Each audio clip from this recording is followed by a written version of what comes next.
Ladies and gents, boys and girls, what is going on Friday, November the 4th, 2022, TGIF. Hope you're all doing well. Chris Phillips here, the Daily Crow of the Spurs Up Show. As you can see, we are back in the studio.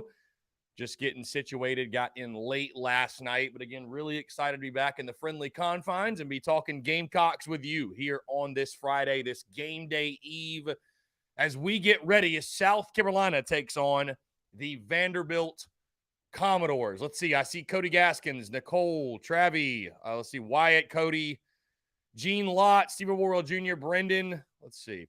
Hunter Kelly, Todd Smith, Chuck McIntosh, Justin. What's going on? Also, those in the Big Cock Club Discord and the TDC Questions channel, head over to the TDC Questions channel. Be sure your questions are answered there. John Edward, what's up, man? Talee, Let There Be Slam. I think Rebecca's in here also, maybe. I don't know. Maybe Rebecca's in here.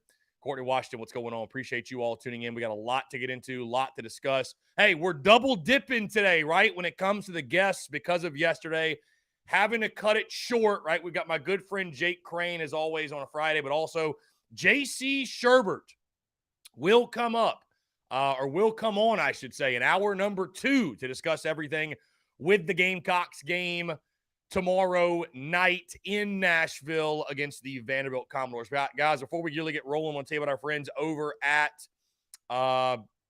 Prize Picks. Sorry, my brain is scrambled eggs this morning.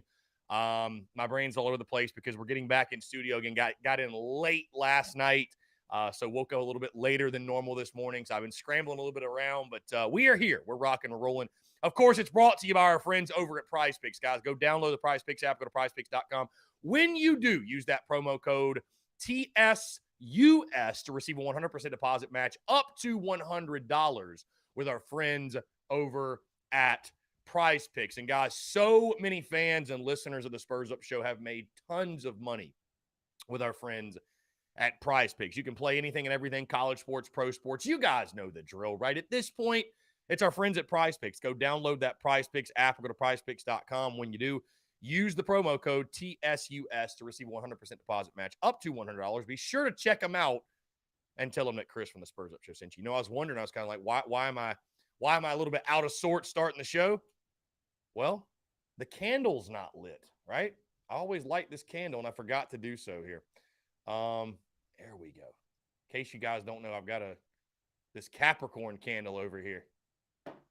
Big candle guy. I've said that before on these airwaves. Huge candle guy. Now we're set. Now we're good. Guys, we're going to have Jake Crane here shortly. He's going to do just audio today. He will be calling in. Let There Be Slam says that Heath Klein brought us up on 107.5 The Game. I wonder what Heath had to say, Let There Be Slam. I'd have to imagine, or I don't know. I have no idea what he would say. But that's interesting. Love to hear it. The brand spreads. Cody Gaskins, massive candle guy. Massive candle guy indeed. I love that. Guys, also, let me remind you, first thing, podcast dropped this morning. Go check that out. Also, for those of you who are not in Nashville, Tennessee, which I know is a lot of you, by the way, shout out all the Gamecocks that made the trip. But for those of you, my upstate Gamecocks that did not make the road trip, we will be at Carolina Ale House off Woodruff Road tomorrow in Greenville, South Carolina. So all my upstate Gamecocks, obviously you guys showed up and showed out over the summer at the tour. Would love to have you guys come on out to Carolina Ale House off Woodruff Road. Kickoff, of course, is at 7:30. Yours truly, probably going to get out there about 5:30. I'm probably going to watch the Georgia-Tennessee game up until halftime and then head on out to Carolina Ale House and watch the rest of the game there. And obviously that will lead into our game with Vanderbilt. Would love to have you guys out. Again, you know, it's crazy, the tour. Everybody asked me, Chris, you moved to Greenville. Like, you're in Clemson territory. How do you deal with the Clemson fans? And I'm like, dude, you'd be stunned. You'd be stunned how many Gamecocks there are in the upstate. I really genuinely can say this. I genuinely have not felt I have not felt this major Clemson presence here. Like, I just really haven't. I haven't. It hasn't been something where I'm like, oh my God, like I'm overwhelmed. And I don't know if it's because I just stay in my bubble or what have you, right? Like I don't surround myself with Clemson people either. But I think there's a lot more Gamecocks than folks give credit for. So it's really, really cool stuff. And I can't wait to see you guys tomorrow, obviously. So come on out. Carolina Ale House, Woodruff Road, going to be one hell of a time. 10% off, by the way, when you tell them you're with TSUS, and that's all food and drink. So if you want to come get your drink on, you can get 10% off. We could all use 10%, right? Right. Let's see. Ken says, if Beamer keeps Sat next year, will you still trust Beamer? I mean, what other choice do you have, Kens? I mean, I guess you could pull out the pitchforks going into year 3 with Shane Beamer, but no, I mean, listen, I'm behind Shane Beamer until he gives me a reason not to be. I'm behind Shane Beamer. So I don't think that's going to happen, though, Kens. I just don't see any way that's going to happen. I really don't. Jacob Lee, I believe Braden Davis is redshirted. I do believe that's a thing. I mean, I think the last game he wasn't even in pads, so I'm pretty sure he's redshirted. Let's see. We got a text here. It says, don't know what you've heard, but a little inside info from some big donors. Supposedly was in a text with Beamer, and it was said that Sat was gone for sure after the Clemson game. They already have his replacement in the crosshairs. Whoever it is, he's supposed to be top shelf talent. Take it for what it's worth. I mean, guys, I'd be stunned if Sat is back. I'd be absolutely stunned. Be absolutely stunned. Justin Bryant, any updates on Lloyd? I got nothing for you, my guy. I've got nothing for you. Got nothing new on Marshawn Lloyd. Listen, when I recorded the pod, I recorded it under the assumption that Marshawn Lloyd would play. I don't know that he will. You know, when I did my key matchups, I did that under the assumption he'd play. Let's jump. Hunter, what's going on? How are you? I'm doing good. What about you? I'm doing well, man. It's Friday, so okay. Doing really well. Appreciate you calling in. What's up? That's true. Get paid and everything. I get a question. So, what's going on with Landon Sampson? I don't think I've seen him in the game at all this year.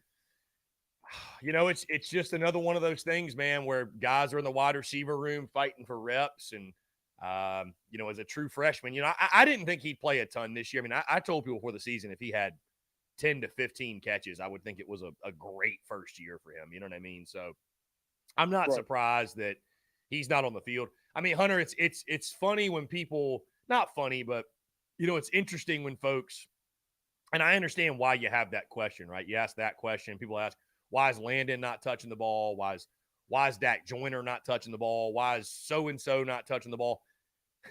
And I kind of laugh, though, because my response is we can't even get Jaheim Bell the ball. So what would make you think we're going to get anybody else the football? You know what I mean? Like, Jaheim Bell the ball. So, yeah, I mean, I think it's a scenario there where Landon Sampson's a true freshman and there are just a lot of guys in front of him. And you know, I think that's what it comes down to. So, yeah, I mean, I'm hoping to see him, at all this year, if not next year. I mean, I would assume that he would be here next year because I don't know if what's his name Marshawn Lloyd is like a senior or something like that. So I don't think are we seeing him next year? Marshawn Lloyd isn't a senior. He is draft eligible, so he could technically jump to the draft. I mean, Landon Sampson's a true freshman, so he will 1,000% be back. I would assume he's probably using this year as a red shirt. I would have to imagine he's using this year as a red shirt year. I'd be, again, surprised if he hasn't touched the field, I don't think. So, but yeah, no, Sampson will be back, and we'll see what Marshawn Lloyd does. But yeah, I mean, you know, I would expect Landon Sampson to have a solid career here, and hopefully he gets an OC in here very soon that can utilize his talent to the best of his ability. Yeah, sure. So yeah, that's what I was thinking. I'm like, why don't you just use Landon, you know, next year when we have all those good O-line recruits that we got currently, and just use them and use Landon at the time. So I think that'll be a good idea. Yeah, for sure, man. We need to find a way to score. Use all those weapons. Yeah, for sure. Yeah, I have a good feeling we're gonna upset Tennessee this year. I really do. From your lips to God's ears, my friend. From your lips to God's ears. I don't know how our offense is going to keep up with Tennessee, but from your lips to God's ears, I just say. Number one offense in the passing rush or something like that. I think it was the passing rush. They got number one. But I don't know. My sister's husband, my sister's husband likes to talk so much shit. He's a Tennessee fan, so. Again, Hunter, I hope you're right, But, my guy. I hope you're right. yeah, Hope hopefully you're right. so. All right, man. That's all I needed. Hunter, I appreciate it, man. Thank you Talk to so you much. all. Yeah, great stuff. I appreciate the call. Thinks we're going to beat Tennessee. Jimmy Mendio says, I heard the local radio talking about the SAT merch. Really? Really? The brand spreads. It's so funny, the conversation this week. I dropped it Saturday, and then all of a sudden Wednesday, people start causing a ruckus over it. I will just say this, bro. The amount of people I had calling for the SAT merch, the Fire SAT merch, and also the amount of units that have been sold, and that's not information I disclose to the public, obviously. I promise you guys, by the way, at end of year, when we do our year in review, people will understand what we've been doing behind the scenes in regards to merch. I promise you. But listen, I'm a man of the people. I'm a man of the people. And, I didn't want to drop the Fire Sat merch check. I had people pestering me about it to drop it for 3 weeks. And it was waiting in the wings. And I was like, I don't want to drop it. We're winning. I don't want to drop it. I'd prefer to just win out. But after Mizzou, who am I to not give the people what they want? All right, we're going to have my guy Jake Crane call in. Let me go ahead and shoot him the number here. Let's see.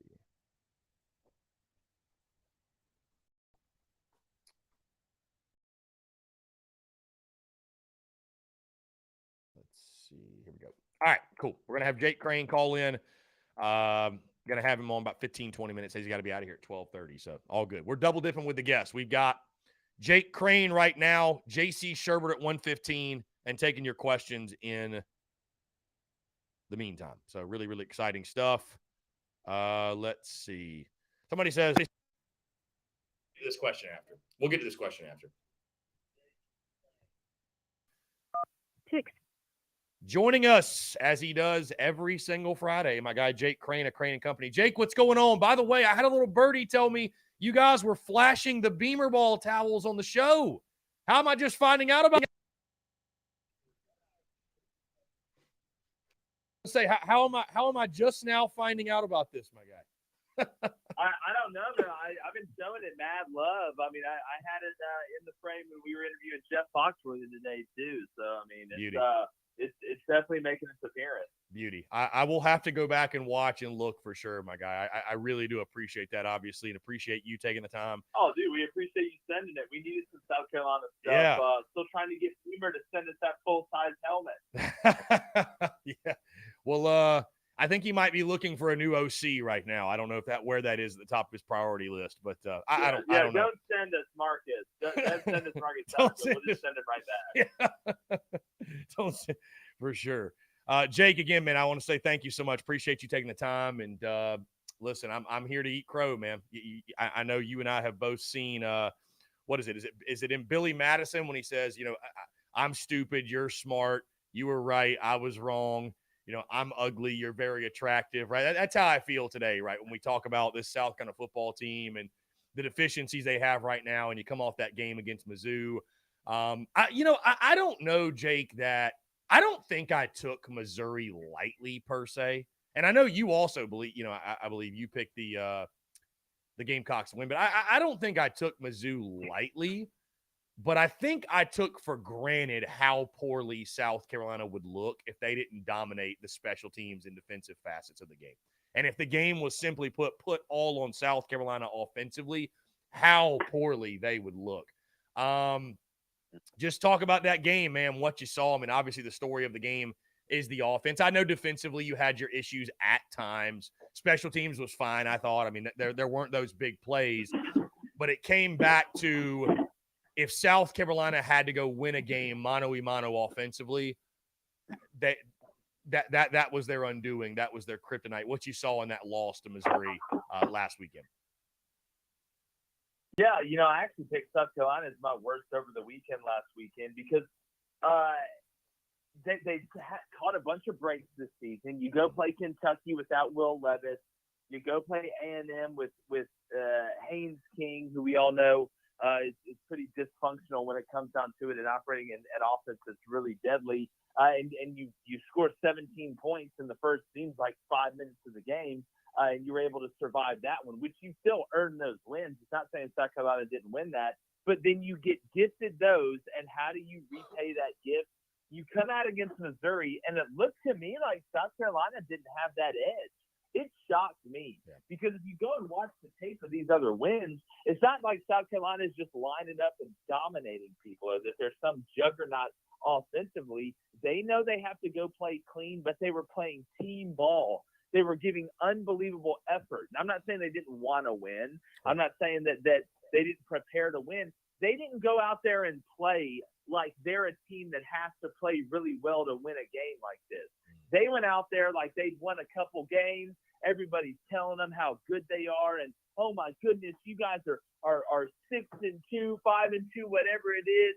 It's another unbelievable year, and they thought they could roll their helmet out there against Missouri. That's the part that would upset me the most if I was a South Carolina fan. You thought you were an 8, but you were a 6. Now, that doesn't mean a 6 can't look good. You just have to spend some more time putting on some makeup. Maybe you got to take the shoulder pads out of that dress. You know what I'm saying? That maybe you don't eat for a couple of days before you go out. I don't know. But to me, it was shocking to watch South Carolina go out there and think they were going to big dog Missouri. Let's be honest. I'm dying, bro. Jake, you about to get canceled off the internet, my guy. I know off the internet because I know you don't give a damn, which is why I love you and I bring you on this show. You're just like me. You really don't give a shit. Well, and that's not saying that South Carolina. I'm not saying that South Carolina is a bad place for a bad football team. This team right here went out and played like they were somebody that could just go out there and show up and go through the motions and run base things and be good enough to beat Missouri, instead of the team that we saw going out there against A&M, all excited to start out, making big plays on special teams, guys flying around offensively, playing in the linebackers' laps and having to go out there and fight for every yard.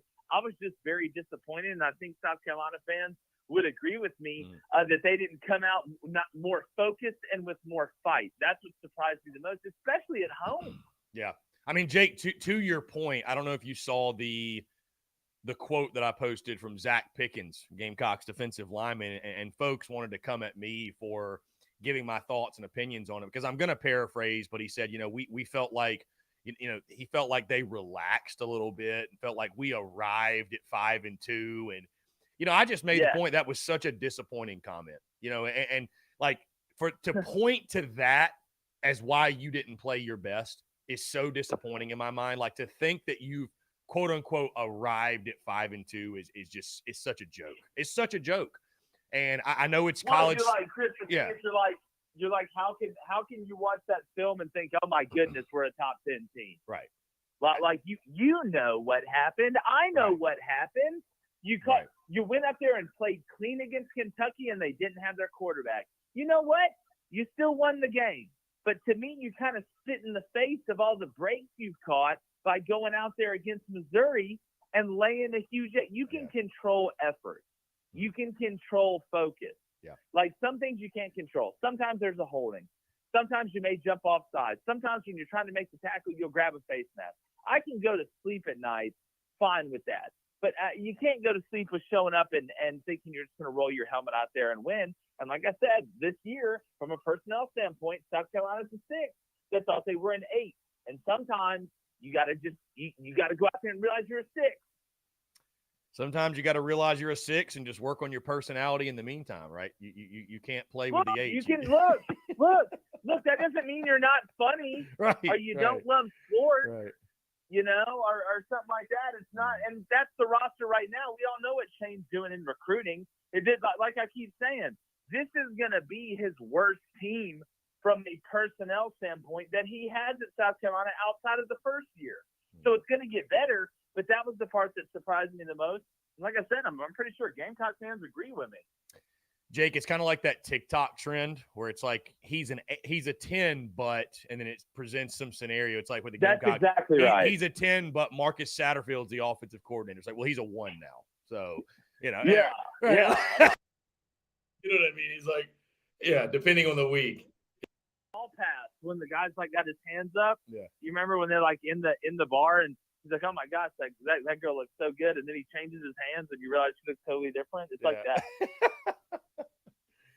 Exactly, man. Exactly. It's very easy for us as Gamecocks to sit here. We're so close to the situation, and I think fans of teams, right? I think the closer you get to it, obviously, the more personal it gets, and nobody is harder on a football team than that own team's fans, right? I've said that for a while that, I think from the national perspective, those folks are much more understanding of what Shane Beamer inherited and giving him time and what he's building. And the closer you get to it, obviously, like it's almost like with your family, right? Like you're going to be tougher on your kids or tougher on your siblings or tougher on your parents or whatever than you'd ever allow any outsider to be. Care. Right. Because you care more than anybody else. But when you, a national guy, look at the South Carolina offense and you look at Spencer Rattler and you look at the dysfunction and you look at Jaheim Bell not even getting a target against Mizzou, do you feel like Gamecock fans calling for Marcus Satterfield's job is an overreaction, the right reaction? I mean, your overall thoughts on this offense and just the direction they're going on that side of the ball? I understand the frustration. And it always comes back on the coaches. I was a coach for a long time, and I never wanted to make it about the players. It was about the coaches. So I totally understand people being upset at Marcus Satterfield. Marcus Satterfield, from a play calling standpoint, it's kind of been like this team is all year. I mean, it's from one end of the spectrum to the other. 1 week you're like, okay, this guy really gets it. He's doing a good job of playing smart. Not asking Spencer to do too much with the personnel that he has around him. But then you see a game like Missouri where you kind of question why the emphasis on the offense is where it is. Now, look, Spencer Rattler has some fault to do with this too.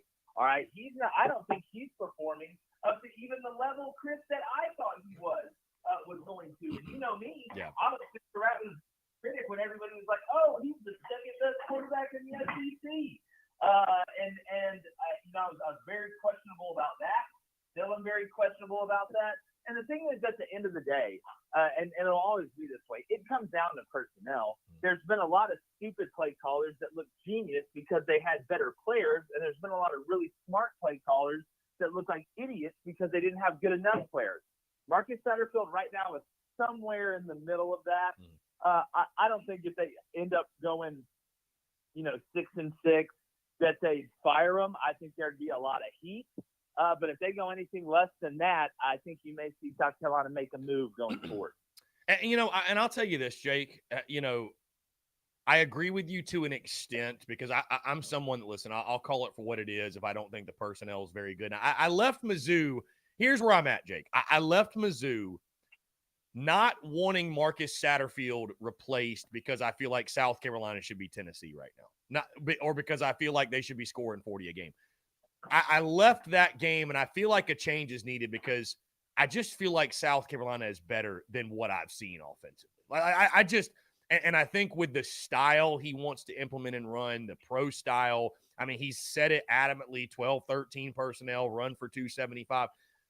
I just don't know at South Carolina you can live that way, Jake. I don't think you can make a living trying to run that type of – like, you need to be creative, right? You are not going to out-recruit Georgia, Alabama, Clemson right now. Like, you're not going to do it. I relate it to the conversation in Moneyball.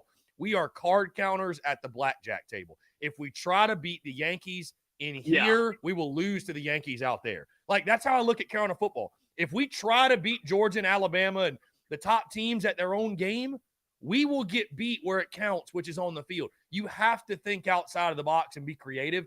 And, I mean, this offense is literally the polar opposite of being creative and thinking outside of the box. Yeah. No, look, I'm with you on that. I think a lot of schools need to take that advice, especially in the Southeastern Conference right now. It comes down to how you recruit up front. We all know that. You want to know the best teams? The one that are able to move the ball on the ground on the front, up front, and people that are able to stop the run, people that are able to rush the passer, and people that are able to protect the passer. Because I can go ahead and tell you this, and Chris, I know you know this. There's a whole hell of a lot more wide receivers and DBs and linebackers running around out there than there are offensive linemen and defensive linemen that can operate at the level that you have to for an identity like that for South Carolina. I don't think you're going to get up there and mush people. Now, does that mean I think you have to run the air raid? No. Does that mean I think you have to run what Tennessee does at NASCAR speed? No. What I think it means is you need to be creative, you need to be versatile, but at the end of the day, you need to be able to play to the strengths of the players that you have. And if you're trying to build an identity of huge and road grader and let's get in 13 personnel and run for 275 yards, it's not super attractive to players nowadays. And you're not Georgia and you're not Bama. You're not Ohio State. How many teams out there can legitimately line up the ball and run it down your throat? And I'm not talking about triple option teams. So, yeah, I think South Carolina needs to go in a direction where there is creativity, where you are spreading the field, where you can be good out of 10 personnel, and where you're able to pitch backwards if you have to. What do I mean by that? Throw to run. So I disagree with Marcus Satterfield. I think me and you are really on the same page with that. And you can still be physical, Chris. You can still be physical. Indeed. Jake, it's funny in content. I know you know this, that there are moments that you get questions or you hear certain quotes and you kind of know, right? Like that's a clip or that's golden right there. That's going to do well, what have you. You know what I mean? You understand what I'm saying in content. So I'm going to throw you an alley-oop here because I know you've been someone, listen, you've been as critical, and I would just say honest. Maybe critical is even too harsh of a word, but you've been as honest as anyone about Spencer Rattler, his shortcomings, the way he's played this season. So I'm going to throw you an alley-oop, Jake, and I'm going to let you run with it. I'm going to let you slam dunk it, if you will. At what point should the Gamecocks consider benching Spencer Rattler? Again, it comes down to the personnel that you have right now. That doesn't mean that you can never bench him. That doesn't mean that you never bench him to send a message. But if he continues to turn the ball over and put the ball in harm's way and trying to force the action, then at some point you have to take him out because it becomes, not saying that Spencer is selfish, but it becomes a selfish action to put him out there. If you feel like he continues to try and turn plays into things that they cannot, or make throws that he should not, or a throw that you may make 2 out of 10 times, but it's not worth it, then you make the move. Once he becomes more detrimental to what you are trying to accomplish, than what he gives you, then you have to make that move. And while Spencer, there are some plays, and this is who Spencer Rattler is. This is who he's always been. This is what I said when he came over here from Oklahoma. If you think he's going to leave a place where you had a bunch of Ferraris in the garage and a offensive system that Lincoln Riley runs compared to the one that Marcus Satterfield is running, and you thought he was going to win the Heisman, he's not that dude. I'm just saying he's not. He's got good arm talent. He still stares at the rush, but he thinks he's Superman or he thinks he's Batman, and he's really Robin. And to be Robin, you have to know your role, and he still has not adjusted to being Robin. Jake, I know you got to get out of here, my guy. Last thing, though, South Carolina Vandy, the spread opened Gamecocks -7.5. That has come down as we sit here today. South Carolina is a 6.5 point favorite in this one, total at 48.5. But that spread is what I look at, 6.5. Is it an overreaction? You look at Vanderbilt, right? They've played some tough teams. The stats are ugly, but they've played the likes of Georgia, Alabama, Ole Miss. If you played Mizzou really tough, you could argue they should have beat them. Is it an overreaction to South Carolina's poor showing against Mizzou, or do you really feel like Vanderbilt has a chance to pull the upset and beat the Gamecocks for the first time in 14 years? Well, if South Carolina continues to make the same mistakes, or if they, in which I don't think they will, but or they just show up and think that, hey, it's Vanderbilt, we just got to make sure the bus gets there on time and we'll be fine, then there's a chance that Vandy can win it. I think that the reason that spread is like that is because Vandy knows this is one of probably the most winnable game that they have left, honestly, in the SEC. Yeah. This is their best chance to get that SEC win. So I think this is their Super Bowl, and it's at home. So I think that's why you see the spread where it is.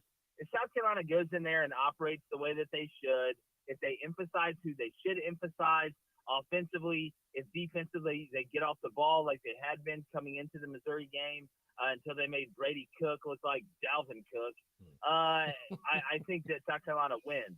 But if they go out there and they're looking ahead, and which again they shouldn't be, this win gets you to bowl eligibility, they should be fine. But I don't think it's an overreaction.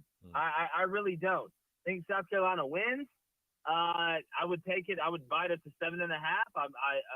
If I'm Vanderbilt at plus 7.5 though, because I think it could be by a touchdown or less. Great stuff as always, Jake. Hey, last thing, Georgia or Tennessee? Who do you like in that ball game? I like Georgia to win, but Tennessee to cover. This game's about Georgia's run game versus Tennessee's defense, because if you can run the ball, you can limit possessions, which means you can make Tennessee play at your pace, which is their kryptonite. So I think it should be a hell of a game. Like I said, man, Hendon's the most dangerous hooker since Eileen Warnos. We're going to see. I love it, Jake. Jake Crane of Crane and Company. Y'all check him out. Jake, appreciate you taking the time as always, my friend. Thank you so much. Chris, it's always fun, buddy. Appreciate you. Yeah, man. Take care. God, Jake Crane, what a dude, just keeps me rolling. And I'll tell you this, to his final point. So he's on Vanderbilt plus 7.5, thinks it's a close ball game. I'm on the minus 6.5, so we'll see. I will tell you this, though, speaking on Tennessee, Georgia, I don't know if Tennessee wins, but if you got Tennessee plus 11, you are literally stealing money from your bookie. You're literally stealing money. So take it for what it's worth. Anyways, guys, hey, phone lines, let's open them back up. Taking your questions, comments, calls, 843-790-3377. That's 843-790-3377. Okay, phone lines are open. Somebody text in, opinion on Luke Doty. Should he get a chance to move the ball? Do you think Rattler can have the same tempo he had in 2020 once he finds his rhythm? I mean, is Rattler going to return to 2020 form? Listen, guys, I'll say this, and I don't say this as a means to kill any hope or hype or anything. Like, I just, until I see otherwise, I think this Gamecocks football team is what it is, right? I picked a 26-13 win. I'm picking a very ugly game. I think it's an ugly game. What's going on, my man? How are you? I'm doing good. How about yourself? I'm doing well, man. Appreciate you asking. What's up? You know, I already know it already had happened on Saturday. I already knew it was coming. Missouri had beat our ass, and Marcus Satterfield is about to get fired. So I saw the tweet. It was coming like crazy. Yeah, I mean, I don't think the firing can come soon enough for most all of us. So, well, you know, I already made that wish probably like last year. Yeah, but it's probably gonna come soon. But I'm looking forward to the game tomorrow against Vanderbilt. See how they're gonna come out. Yeah, I mean, it's. Let me say this: it's so intriguing. The spread 6.5. By the way, I feel confident. I don't feel as confident as I would like. I'll be totally honest with you. I woke up here on this Friday and I picked 26-13, and I think that's what's going to happen. But I tell you, I don't know how many Vanderbilt fans exist out there. I know at least of a couple, because I'm going on the Door Report tomorrow at 11 a.m. Eastern on the Twitter Spaces to talk about the game. So I know those guys, they cover Vandy football as adamantly as we follow Gamecocks football. But I would say this, that I think if you're Vanderbilt, I mean, this is your best shot you're getting the Gamecocks, I think, at a great time. I mean, you really are if you're Vandy. The fan base is in disarray. This football team's in a bit of disarray. I do think, though, that South Carolina has shown under Shane Beamer they respond to adversity the right way more often than not. And so I do expect that again. But I tell you, man, I don't know. I will be very curious and intrigued to see how this offense responds to all of the criticism this week. Does that frustration creep in if things don't start out the way they should? If you're at 100 yards of offense at halftime, right? Like, do we see a change at quarterback? Like what happens? I think it is such an intriguing ball game. I think that if you look at just talent alone and on paper, the Gamecocks are more talented, but it's not just played on paper, right? And you've got all these swirling things and all these issues, and I don't know, man. I don't know. I'm confident, but I'm cautiously optimistic, and I can't even lie to you. I am a little nervous. I'm a little nervous. I am because, hey, here's the other thing. Right. I said it before. I'll say it again. At some point, Vandy's going to beat Carolina. The streak will not live forever. I'm not saying it's this year. I hope it's not this year, but that's going to happen. So, we shall see. But it's I don't know. Interesting situation to be in.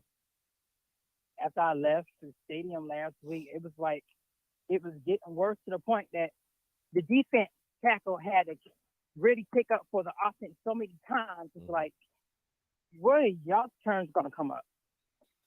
Yeah, I mean, I will say this. Like, I just if we I think you will see a return to. I think we will attack with a tenacity similar to what we had against Kentucky, Texas A&M. And if we do, I think we'll be fine. But it just, it concerns you, right? If we've got to go mano-a-mano with our offense against their offense, and I don't think their offense is all that great, right? For sure.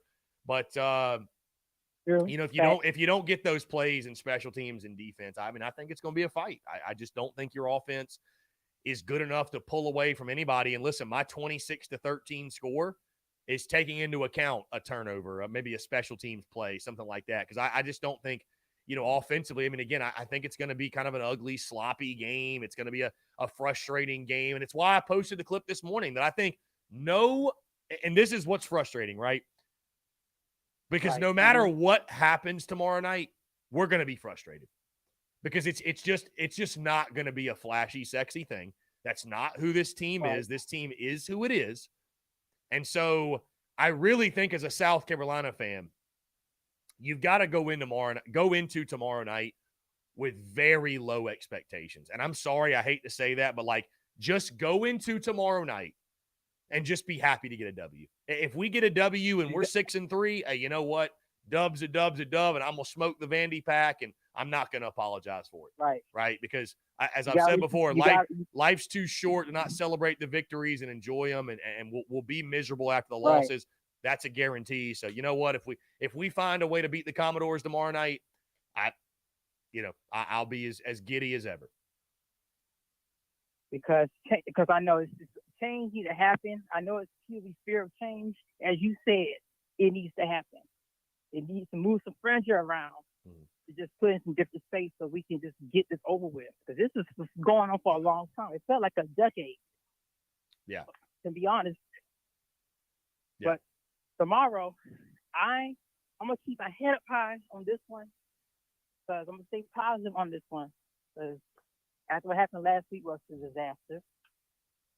And I might be looking at the Georgia and Tennessee game tomorrow because Tennessee already on the top 25 football rankings already. So I'm like, they are already on top. And Georgia as well. And the interesting part I heard, Clemson and Tennessee playing on New Year's Eve. That's crazy. Very crazy. You're talking bowl projections, is that right? Yes, sir.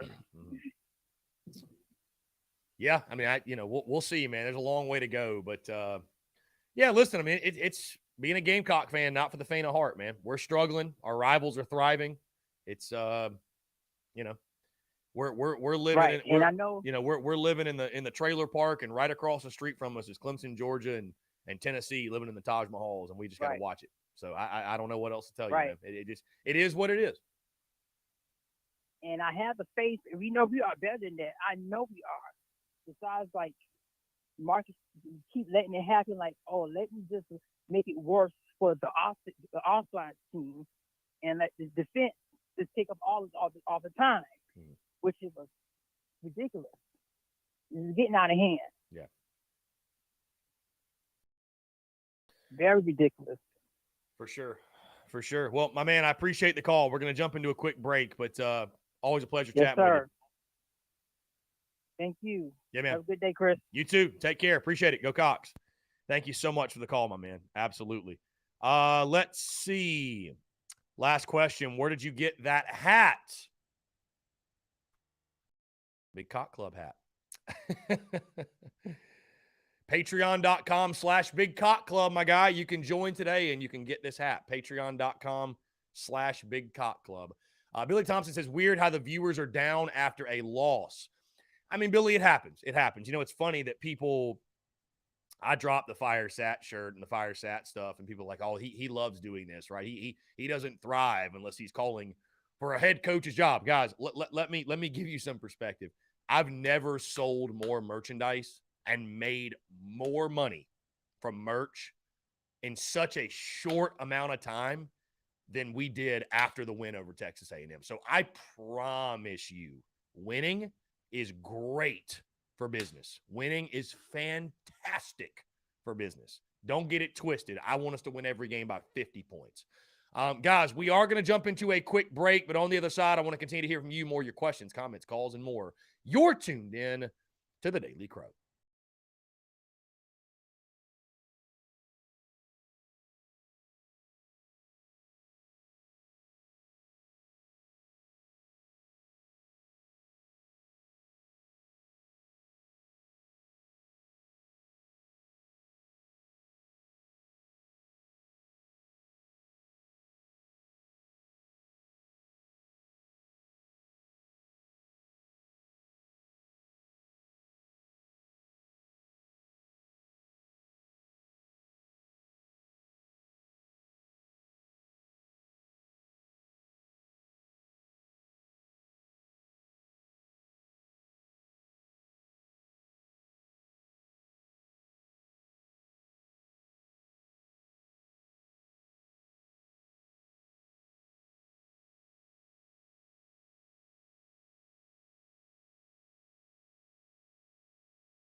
All right, guys, we're back. Taking your questions, comments, calls. 843-790-3377. That is 843-790-3377. Want to hear from you again. I want to say thank you to Jake Crane for taking the time to chat here on this Friday. In case you missed it, of course, podcast dropped this morning, episode 723. I've got the Gamecocks getting the win 26-13 in this ball game. I've got South Carolina finding a way, covering the 6.5. In a game that, I think it'll be a Gamecock takeover. I mean, the good news for South Carolina is this, normally, and jump to the phone lines, but road game at not intimidating. Justin, what's up, man? How are you? Doing good. How you doing, Chris? I am doing well. Appreciate you asking. What's going on? Hey, Chris. Listen, I'm not a big fan of Marcus Satterfield, Gene Chisley, because, look, both of these guys are Chris, both of you guys are horrible, right? Yeah. I mean, man, I tell you, it's something. Has Marcus Satterfield just literally removed any and all joy from Gamecock fans' lives watching their favorite team? I mean, is there any?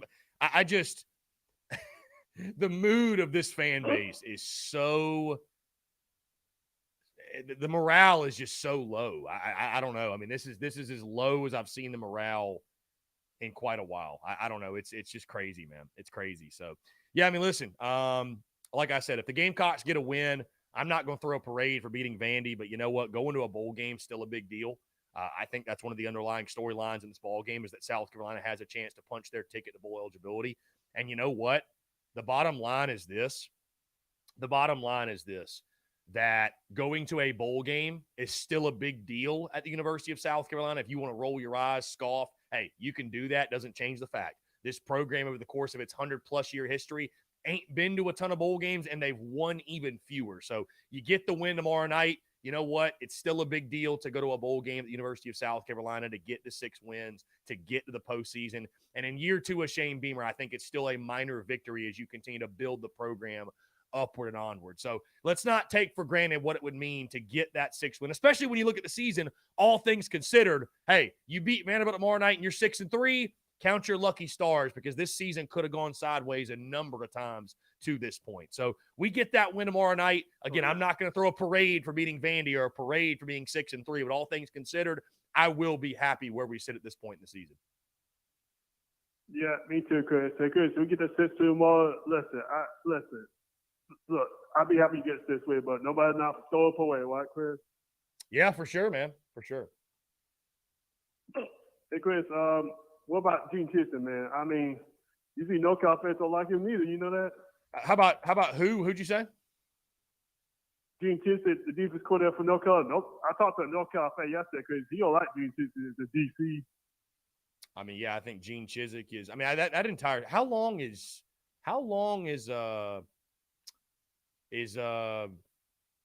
Mac Brown going to be there? You know what I mean? Like, I don't know. Yeah, I'm not a Gene Chizik at DC guy. I mean, I don't follow a lot of UNC football, but yeah.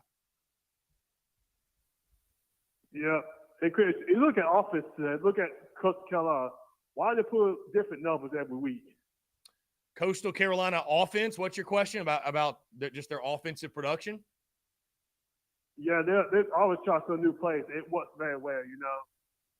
I mean, listen, I didn't get to watch any of the Coastal Carolina game last night. But yeah, I mean, I know a lot of folks are reaching out. Why can't we do what Coastal's doing? Why can't we do what they're doing on offense? Justin, you have questions I don't have answers to, my guy. I really don't. So yeah, hey Chris. Oh yeah, hey Chris, if I go, man. I'm picking Georgia to win the game, you know, because you stay back there. You don't want teams to have two success. And look, because I know soccer fans don't want to hear it, you know. Yeah. Yeah, I mean, I'm picking Tennessee to cover, no doubt. I mean, Tennessee is that sexy pick because of the way they've looked this season. I would probably go Georgia. Gun to head, I would go Georgia. So, yeah. I'd probably go Georgia to win the ball game. Yeah, I go with them too, because the thing about Georgia, if you're a soccer fan, you want Georgia to go undefeated, right, Chris?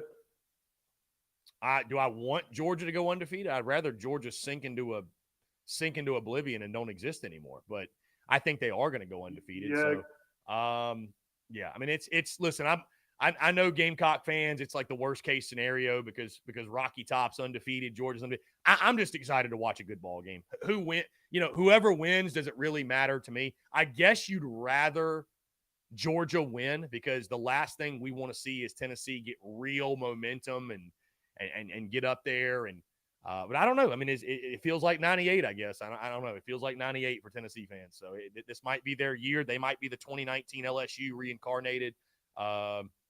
So I don't know, man. I think Tennessee, though, if you got Tennessee plus 11, I mean, again, you're just literally stealing money. I mean, you really are. So. Oh, yeah. And Chris, the thing about this is, look, and Chris, that's not a lot of pressure on Sherbert. If he wants to see, well, Josh Hubbard's second year, they're doing something we're not doing right now. Yeah, I mean, I think that frustrates a lot of Gamecocks, too, is that Heupel and Beamer took over at the same time. And, and it's much different results. I mean, especially on the offensive side. That's the biggest difference.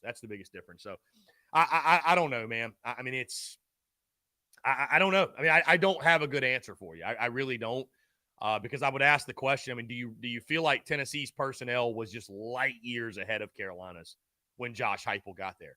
I don't think most people think that it was. I don't think that most people think that Tennessee was that far ahead of South Carolina when it comes to personnel. And I mean, they're light years ahead of Carolina now, and I think that'll show in a couple of weeks. I think Tennessee probably wins that game by 3 touchdowns. But, we got time before that one. Who knows? College football's crazy. So we'll see. Oh, yeah. We have to see what's going to happen, And, Chris, I hope Sherbert do something. I want Sherbert to be here for a long time. But the thing about it is, you go get an OC that you're familiar with. Who you got in mind we don't know about, Chris? Who do I have in mind for OC? I haven't even started to look at a list or anything or make a list or I haven't even, I haven't. So. Yeah, I agree, Chris. And think about it, you got to wait and see who Sherbert Banks is. Does he know somebody in the ACL big term? We don't know, huh, Chris? We don't know, Justin. We don't know. Yep. Well, Chris, that's all I say, man. Justin, I appreciate the call, my guy. Always a pleasure chatting with you. Take care, my brother. Go Gamecock. Go Cox. Take care, brother. Great to talk with you. Again, guys, 843-790-3377. That's 843-790-3377. Let's see.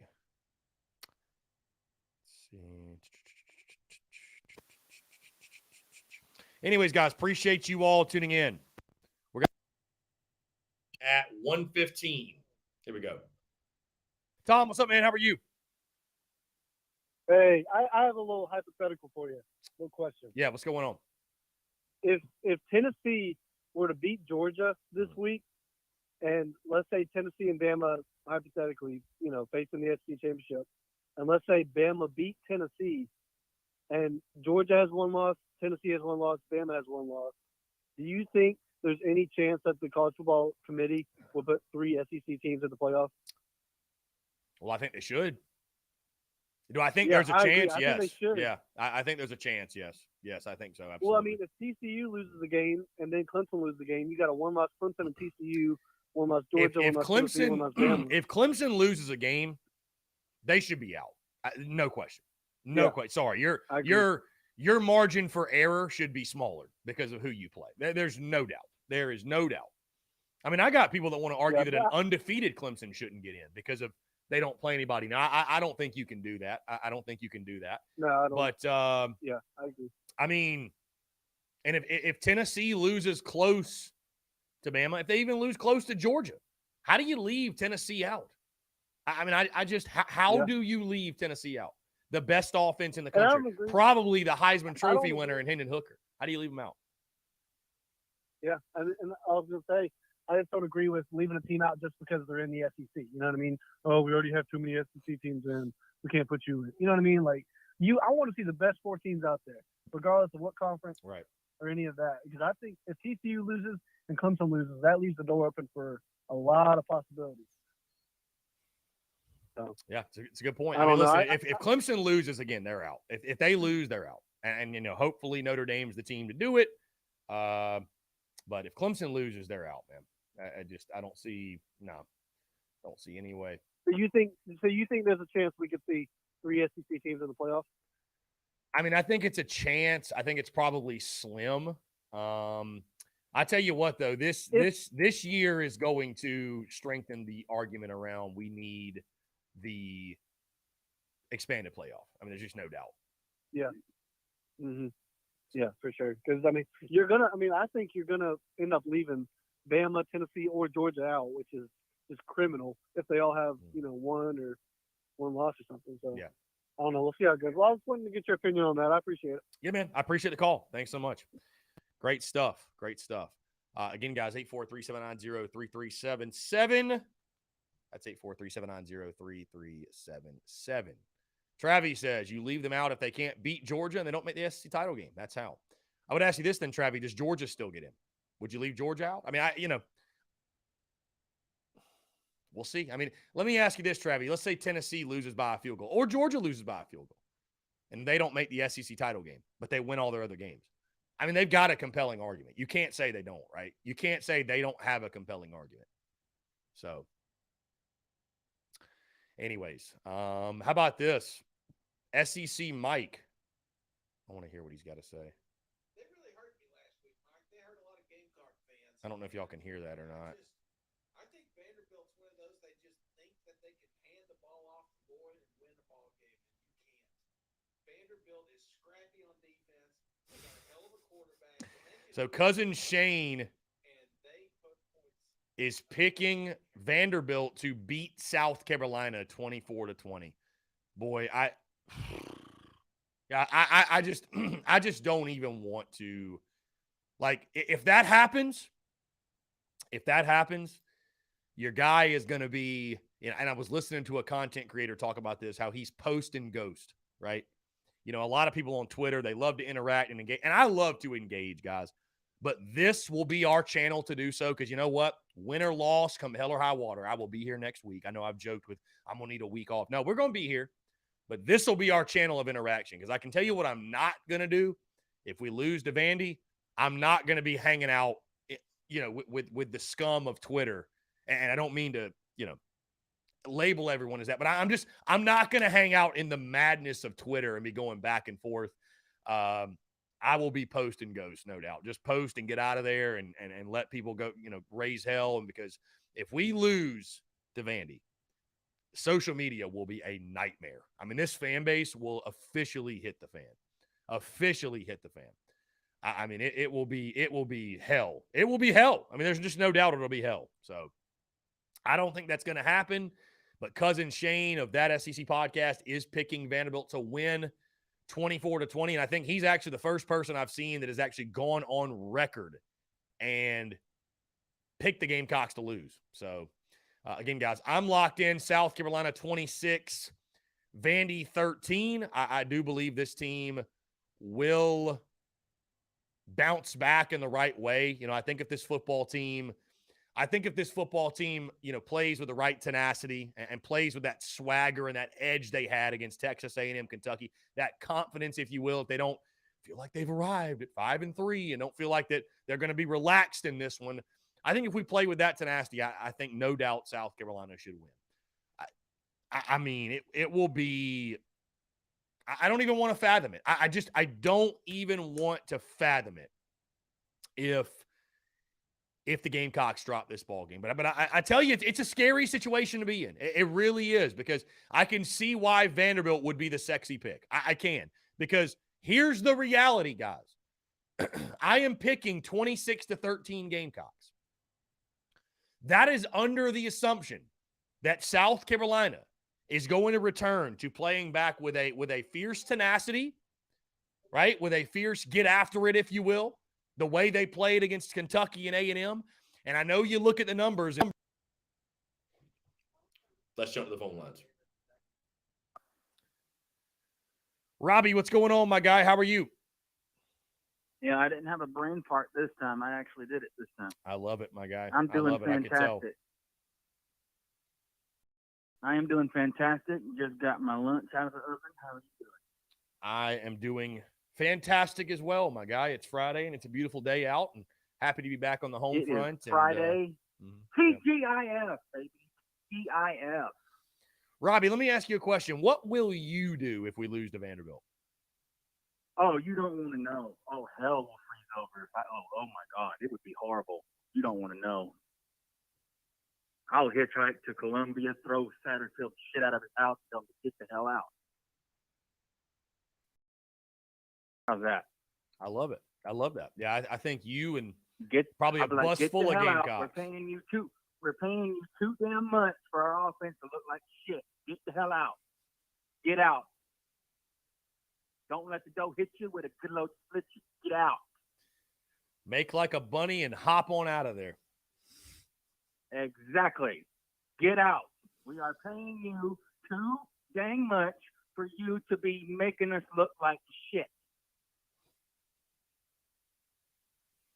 That's exactly what I would tell him. I love that. Bring the heat. Because it's uncalled for. Don't you ever stop. Don't you ever stop bringing the heat, Robbie. Coordinator is. Huh? Said, don't you ever stop bringing the heat, Robbie. I have no intention to stop. Okay. I don't care who our next OC is, right? All right. I don't care. If it ain't gonna work, guess what? You better just dadgum it, not even unpack. All right. I'm just saying. Because we are so this fan, trust me, I agree with you. This fan base is so scarred from that slapdick Muschamp. Okay, we are so scarred from Muschamp that we don't know what to do. I'm in a mood today. Okay, so bear with me. All right, I'm in a mood. All right, and honestly, I don't care when or how Clemson loses. If they ever lose at all, I don't care if they lose a game. They should obviously win, right? Because obviously teams like South Carolina and Clemson and Alabama, they play other schools that are like not that good, and we pay you pay them to basically come get their ass whooped, right? If they ever lose at all, no matter if it's against a conference team or a team that they should beat the bricks off of, if they lose at all, they should be out of the playoff. End of story. Done.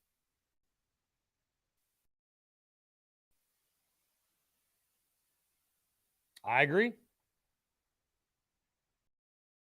And listen, I may have just made some Clemson fans mad, but I'm sorry. It's true. The only reason that Clemson football is worth a damn is because the ACC is trash.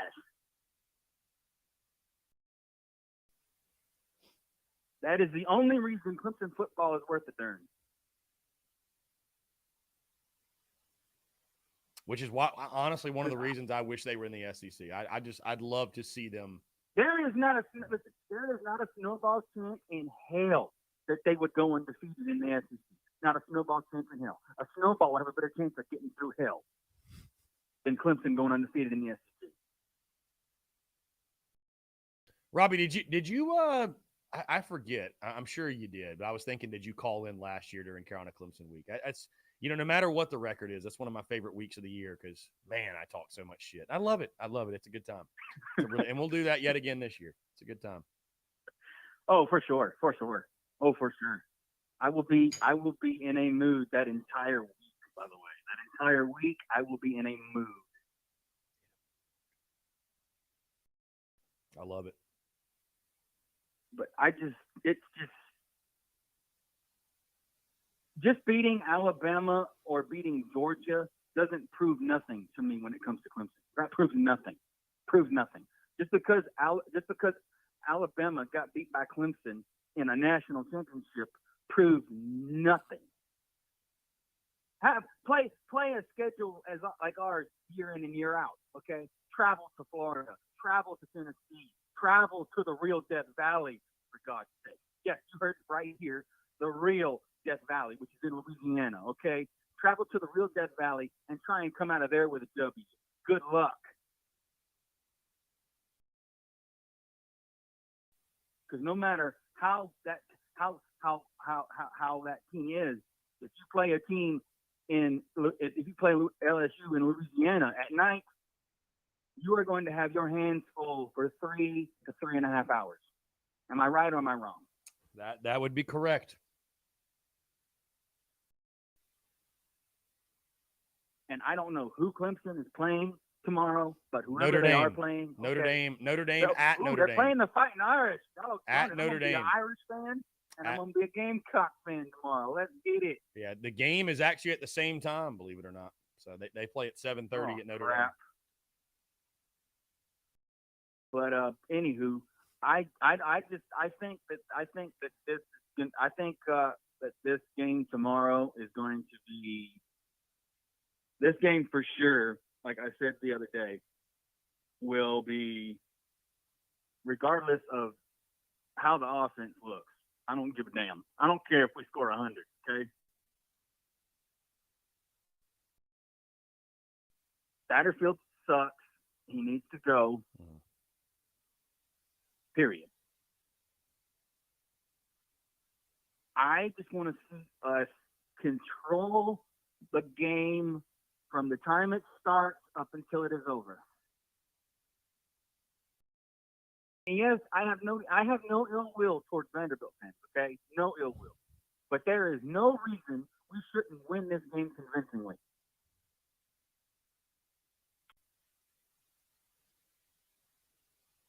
Do you agree or disagree?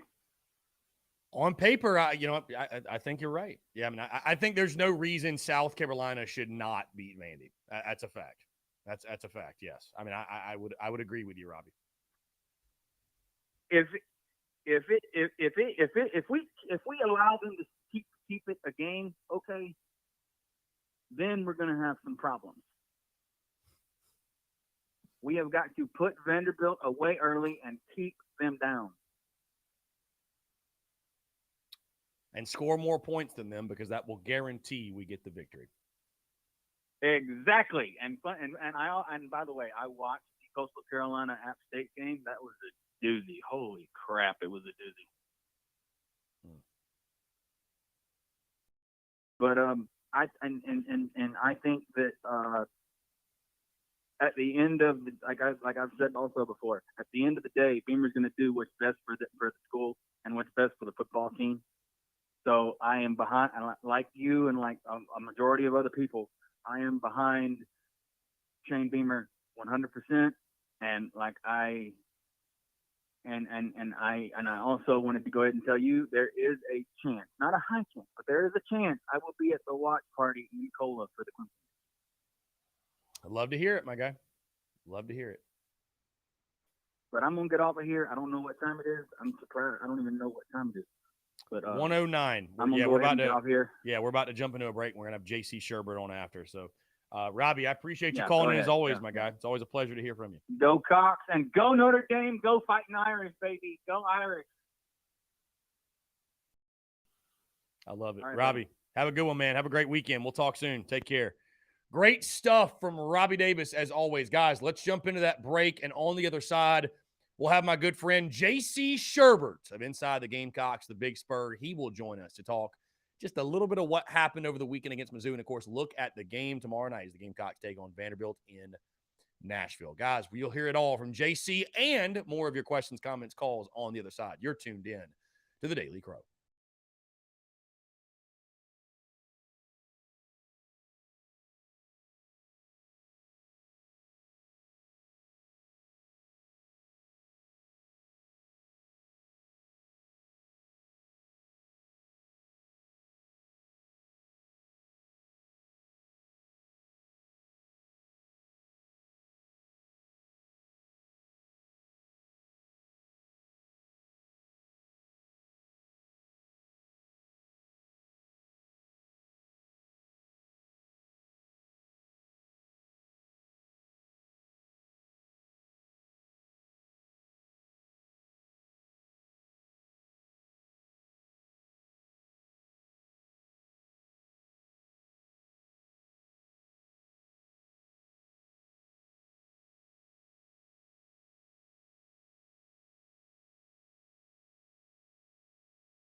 All right, guys, we're back here on a beautiful Friday in the city. Appreciate you all tuning in.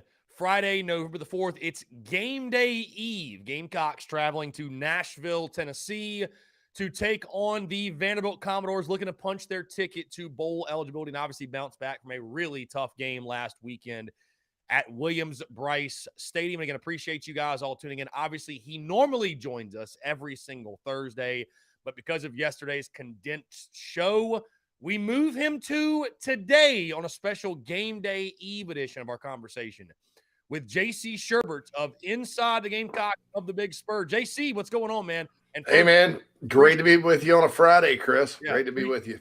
Appreciate you taking the time, and I appreciate you being flexible with your schedule, my friend.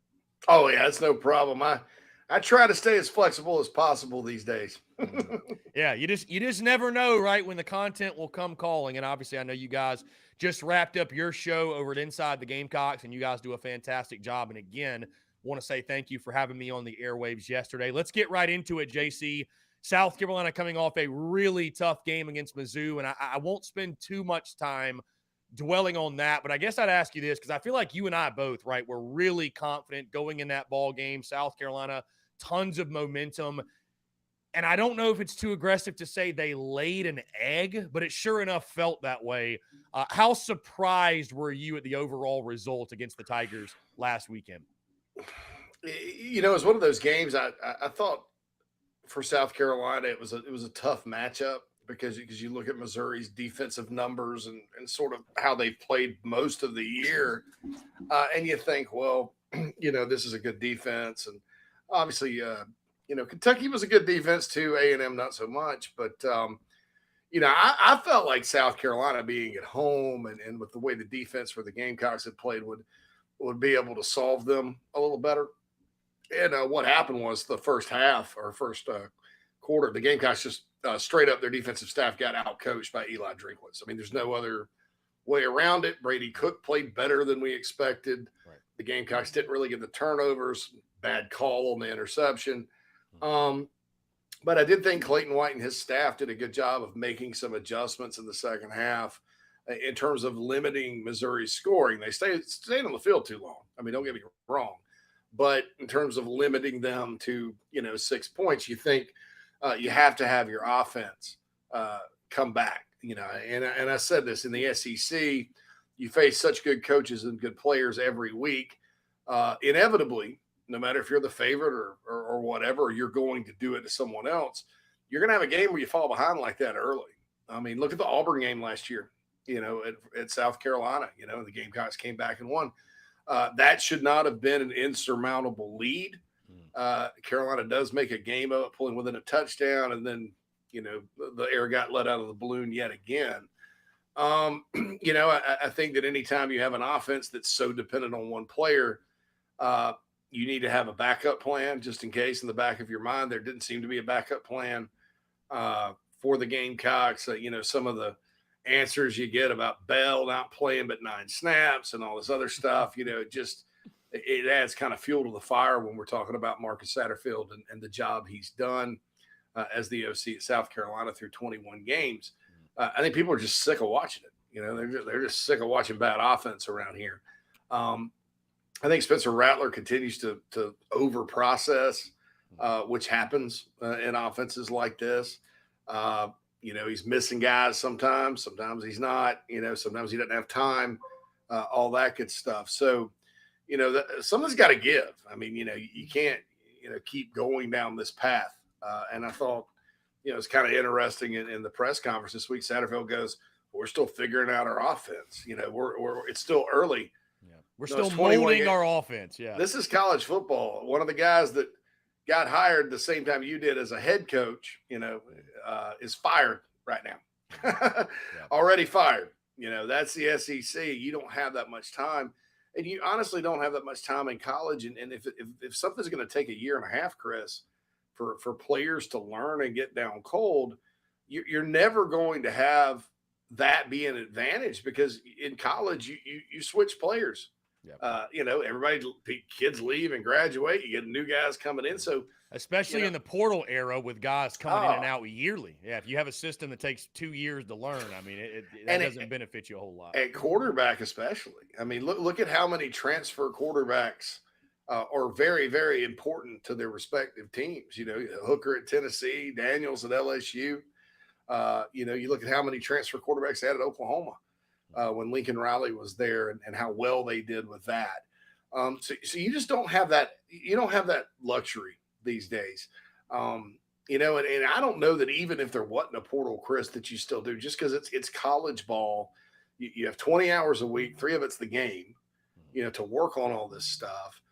They have class. You have to motivate kids in college. There's no motivation that takes place in the NFL. And it's surprising to me that, and I've seen this happen with other coaches, namely, I think Kurt Roper a little bit.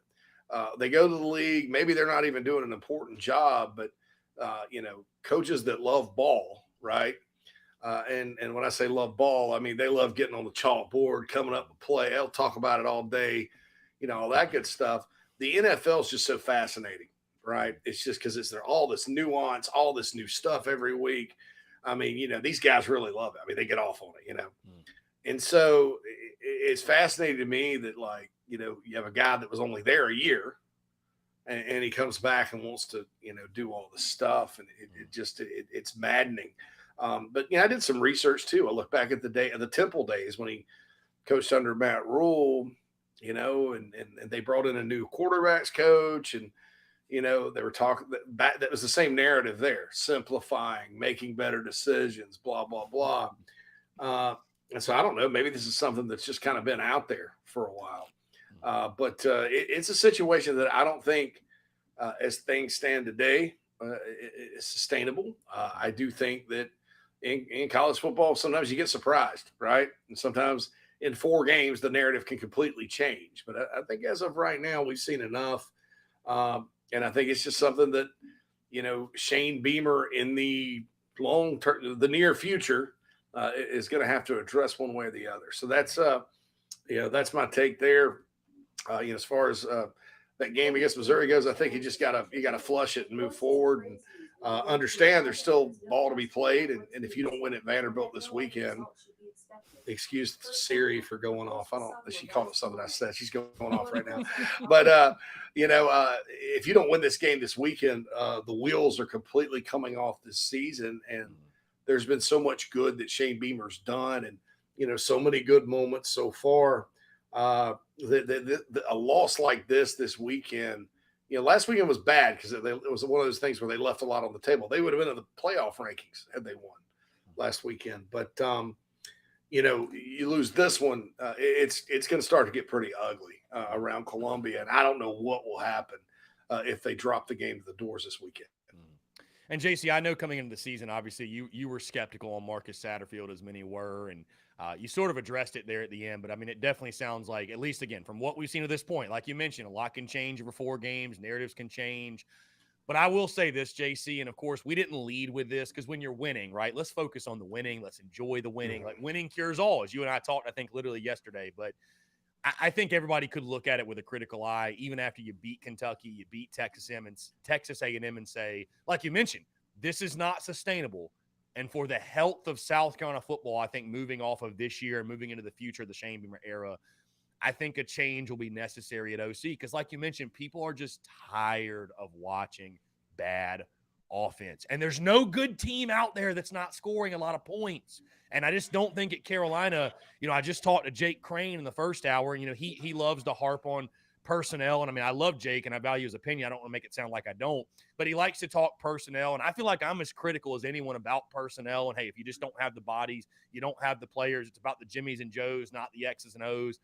But when you've got Satterfield, you're not producing. The numbers aren't there. You got all the damning stuff happening off the field with Jaheim Bell's mom and, strong rumors of losing a recruit to Tennessee because he doesn't like your offense, thinks it's boring. And then you got Sat talking about 12 and 13 personnel this and, 275 yards rushing per game. It's like there's so much damning evidence. And at South Carolina, if you try to beat Alabama and Georgia and these top teams at their own game at this 12 and 13 personnel BS, you just don't have a shot. You don't have a chance, right? So, I mean, I know you just mentioned it, but I know you'd agree that moving forward, unless something just astronomically changes, right? Marcus Satterfield does some DMT or trips on some mushrooms and has this awakening, right? I think it's in the best interest of South Carolina football to move on from his services at the end of the season. Yeah, I think it has to head in that direction at some point. I'll say this too. As far as the personnel goes, I don't think people, if you just watch South Carolina and you're an outsider, like I know Jay Boy is, I don't think he's like following up on South Carolina football as much as maybe some other teams. And I like him too. I think he's a great guy, really talented guy. Game to game, it's hard to tell. I mean, because if you happen to watch the Arkansas game, you know that Juice Wells is really good. Well, if you watch Georgia, you don't. If you watch the bowl game last year, you think Jaheim Bell could be an all-SEC player, but other times you don't see him. Yeah. The last two games, you look at Austin Stogner and how well he's played. And you didn't really think that at the beginning of the year. Marshawn Lloyd has had a consistent run of 4 games, and then when he goes out and you insist on running Juju between the tackles, and you insist on playing Christian Bill Smith, who wasn't himself last week, and you can't get a push up front, then you think, man, these running backs behind this guy Lloyd's their whole team. And I don't think that's the case. And I think a few years from now, Chris, when we look at the guys that are going to be in the NFL, it's kind of like the Muschamp era on defense. You're going to look and see a lot of individuals that make it at the next level, and you're going, where was this guy? Well, he was kind of buried in the dogmatic commitment to scheme, as Phil likes to say. And that's just not, Tony Morell on my site had an article this week. It's about players, not plays. And what's extremely disheartening is you look at Tennessee, and there's all kinds of articles on The Athletic this week about Josh Heupel's offense and how it's peak Art Briles from Baylor, right? There's plays, Chris, where the Vols snap the ball and their 2 boundary receivers or their 2 receivers to the field side just stand there. They don't even run routes. And it's because, because they only make you read half the field. They have option routes. They have probably like 7 different plays. They run 25 different formations out of it, and they go really fast. And every coach that they interviewed anonymously about their offense goes, it's so simple, but it's just hard to stop. And then you look at South Carolina with things like 13-word play calls, and all these things sound good on paper. They sound, that's going to be an NFL offense. It's going to be great. But when you start thinking about college kids learning it, it gets really kind of, disheartening, because you could just see the confusion in Spencer Rattler's face. I think that's probably been one of Jaheim Bell's issues. If you kind of read between the lines, there's probably a reason why, he's not out there lined up well or out there a whole lot, because maybe he doesn't grasp all this stuff they're trying to do. And good coaches, though, they play their best players, and they find a way, especially, and look, I think the personnel is much better than it's shown, but, South Carolina's not loaded, right? You have so many guys that are capable of being elite playmakers in this league. You better find a way to get them the ball. And that just continues to not happen. And it's not just Jaheim. There's games early in the year that Marshawn was healthy. Arkansas comes to mind. They have a touchdown drive, and they didn't even throw it. First touchdown of the game out there, never went back to the run again. And we've seen this over and over and over again. And it's frustrating, and we'll probably see it Saturday.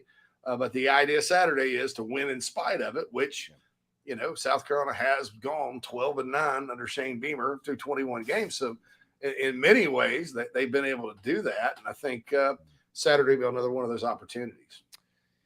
Yeah, I got to be honest, JC. You talking about the playmakers and their lack of usage, it really does make my blood boil. And thinking to the Mizzou game and the lack of willingness to adjust and adapt and change and listen, Marcus Satterfield's not an idiot. He's gotten to the point he's gotten because like you said, he knows ball. I mean, there's nobody that, at least I think, that makes it to the SEC level of coaching, and God forbid he was in the NFL, that isn't smart when it comes to football and that knows ball.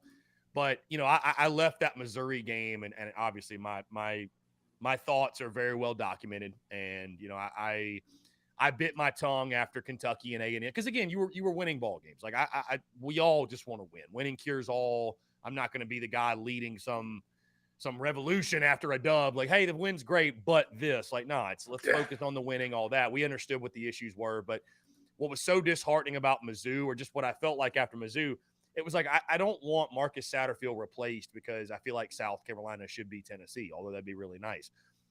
I want Marcus Satterfield replaced because, like, I watched the Missouri game, and I know sometimes you have off games, but you watch this football team this year, and you're just like, they may not be Tennessee, but damn, it feels like we're better than we are. I really believe that South Carolina should be better than it is on offense, right? And you talk about the NFL scheme and how complicated it is, and maybe that's why Jaheim Bell's not out, and it just – that makes your blood boil, man. It does, and like Jaheim Bell obviously getting 0 targets against Missouri. I mean, it's inexcusable, right? There's no good excuse for it. And I tell you, moving into that point, JC, have you ever felt like there was a week where the press conferences were as highly criticized as they were this week? Because I know you and I have talked that coach speak stuff. I mean, you have to do it, right? It's part of the gig, part of the job. But boy, it is really tough to stomach when you're not producing and you're not winning, and especially you're coming off a week where you said, if it was up to me, I'd get Jaheim the ball 20 times. Well, you didn't even target him, so that was a lie, or that just didn't come to fruition, or whatever. And then the coach speak becomes nauseating, right? When you have the type of performance you had against Mizzou. And I don't know, JC. I don't even have a question to follow up with. I'm venting to you because hearing that, like, it's frustrating. It's because, like you mentioned, you feel like you have these pieces, and it's just such brutal mismanagement. I'm not saying we should be scoring 50 a game, but the Gamecocks should be better than 13th in the SEC in offense. I mean, that goes without saying. Goes without saying. There's no question, and you kind of, sometimes, Chris. Fans tend to kind of, and I think through my career, I've been guilty of this at times. Maybe you're quick to blame the coach, right, for bad play. Basically, a good play call is a play call that works, and a bad one's one that doesn't. And there's more to it than that. But when you see things like the situation inside the 2-yard line at Tennessee last year, that was completely unnecessary. I had somebody that, considers himself somewhat of a football expert try to defend it and say, well, they weren't getting a push. Well, they had run the ball right down the field for the first time all year with Kevin Harris. And last time I checked, the way you beat a team that goes fast is you have to counter them in scoring and, control the ball on the ground. We all saw that 5 years in a row against Clemson, or 4 at least, when Chad Morris was the OC and Spurrier would play a game of keep away. That's just how you beat those teams. I saw Georgia's going to have to beat Tennessee this weekend. And you get inside, points are so precious at that point. You run the DeCarry Joyner play that hadn't worked at all ever. And then you throw that halfback pass with Birch. And the answer was, well, we decided we were going to do that. Well, you got to kind of have a feel for things, right? You can't just – first to go from the 2 and you run 2 gadget plays back to back when you've run it all the way down their throat. What does that tell in your line and your backs and everybody? I mean, hey, save that for later. You may need it. And so there's stuff like that. There's stuff like the game plan against Clemson last year was the same game plan they ran against Auburn. We ran the same plays. When all year, they've been putting in different plays every week. There's the size of the playbook. There's, this whole notion that, the players have to adjust to the scheme. The scheme does not have to adjust to the players. That's bad coaching. That's not sound. Nobody that's successful does it that way unless you're like an offensive guru, like a Steve Spurrier or Mike Leach or somebody like that, where the system does carry you. And even those guys will like strip it back and adjust it depending on the personnel they had. Connor Shaw was not a typical Spurrier quarterback. Well, guess what? They adjusted. Mike Leach probably doesn't adjust, right? And he gets his butt beat sometimes. But what they do is they just go out there and rep it over and over. And it's not that hard to learn. That air raid's not that hard to learn. So it works. I mean, it was very disheartening to see, Tennessee has the number one offense in the country, and they basically run 5 plays, and everybody's, fired up and in sync, and they look like a juggernaut. I mean, and that's the thing. South Carolina's offense is complicated to run, but it looks super simple and basic because of the confusion and the ugly play. South Carolina's second in the SEC in negative plays behind only Missouri. Tennessee's offense looks like it's like something they got printed out from like the flux capacitor in Back to the Future, right? It's futuristic, looks futuristic as you know what. Very simple, old school Texas high school offense, right? with 7 plays. And that's what you get from guys from the Browse tree. And you kind of look around the league, who has elevated their program, outside of South Carolina's elevated, but Ole Miss elevated. They're now in the top 10. They were a 5-win team when Matt Luke got fired. Arkansas was a dumpster fire. Like, they, as bad as things got at South Carolina, they were nothing compared to how bad it got at Arkansas. Nothing. Like losing to Western Kentucky by 26 at home against a quarterback that you'd run off and you're Chad Morris. It got that bad. Well, how are they back? Well, they have played pretty good defense at times. Barry Odom's a good DC, but they're doing it with their offense, right? Tennessee, of course, we all know about. Mississippi State, I mentioned them.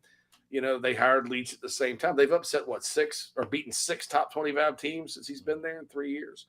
And so you look at how these teams are elevating. They're all doing it with offense. Even go back to LSU in 2019. I think they kind of provided a blueprint that like, hey, Les Miles has been here. You tried all that crap. It was like watching paint dry. Toward the end. Then you brought in Matt Canada, and he, a little too complicated there. All right, let's just throw caution to the wind and go for it, right? And that's how Coach Ed Orgeron won a national championship and had a dominant team. His offense. Teams are elevating with offenses these days. It's always going to be important to play defense in this league, but you can't be like this on offense. I mean, you just cannot be this clunky and struggle and confused and all that. And dude, it's been happening for 2 years. We've seen a few moments, right? But we've never seen this offense make a difference in a game because, like scheme wise, because even the bowl with some nice stuff at the beginning ended up being one of those games a lot like Florida last year, where Tar Heels just could not stop Kevin Harris. And South Carolina has most offensive systems are very good, right? When the other team can't stop you from running, but that's not going to happen every week. It's just not. Right. For sure, JC. To your point, I do think that and I'm not trying to, I'll just say this: the future of the Shane Beamer era in Columbia is dependent on South Carolina getting good on offense. I mean, just bottom line. I feel like that's an obvious statement. I don't want people to think I'm like starting to talk about Shane Beamer's job status or anything, because I'm certainly not. But that's just the reality of it. Like his tenure will be defined by, can the Gamecocks figure it out offensively? Bottom line, point blank, end of discussion. Let's talk, JC. Let's move into this game this weekend, because speaking of South Carolina's offense, Beamer on his call-in show last night saying Marshawn Lloyd is questionable for this ball game. We're hearing rumors that he may not go. What are you hearing on the status of Marshawn Lloyd? And if he can't go, how concerning is that for the Gamecocks offense? He's got a strange injury, because it's like half the time, like this even happened during the game. Half the time, he was able to go play, and then all of a sudden, nope, I can't. It was just kind of weird. Earlier in the week, there was optimism he would play, but he looked fine running around and all that. But I don't know. I want to say he re-injured it. because Shane did say he's gotten a little better. Maybe on Sunday or something. I don't know. I checked pretty early on this, right? And so then I was told yesterday it's very much up in the air. I think kind of with the way injuries are communicated around here, if I had to put money on it, I'd probably say he's not playing. And I wrote an article today like, well who's going to run the ball? And so you hear this stuff about Jaheim Bell now being the starting running back, which I think is fine. It's not a bad idea because you know Christian Bill Smith hasn't been 100%. Juju, you can't run him between the tackles a whole bunch. You know, then you got Dante Miller, Rashad Amos, and Lavassier Carroll, which, you know, one of those three guys I think could do a good job. I guess they don't feel like that. So if you're going to play Jaheim at running back, more power to you. I hope it works. But they've got to do more, I think, than just stick Jaheim back there and hand it to him like he's Marshawn Lloyd. You know, I said you could see a DeCarry Joyner package this week. I think it's a package, not a play. I think when you stick him out there for one play, you've done it. The next time you do it for one play, it'll be, I think, the 9th or 10th time in 21 games. And the best play was that 3-yard run against Georgia earlier this year, which is one of the worst calls I've ever seen in my life. You know, you can get Juju on the perimeter. I mean, I don't understand what happened to the offense we saw in the bowl game. They were very good at having balance, making North Carolina defend the whole field. And it wasn't just Joyner. I mean, it was the calls and things like that, you know, until the second half when they just couldn't stop Harris. Right. You know, is it Beal Smith? Did they put Doty in? This got lost, I think, in Satterfield's press conference. But he mentioned Xavier Leggett because he was alluding to people.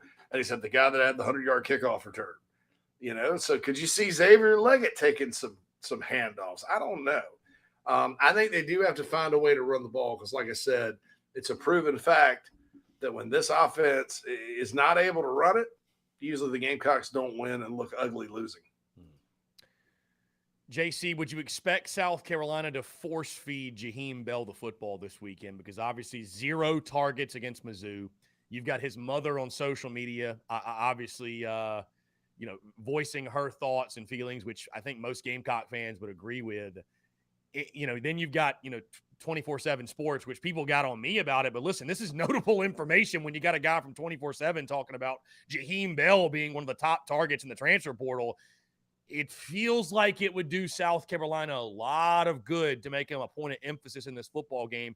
You mentioned it, running back. You know, I think about the fact that Vanderbilt is the worst pass defense statistically in the SEC. And granted, I know who they've played, but how do you expect the Gamecocks to use Jaheim Bell? Would you expect him to touch the football early and often in this one?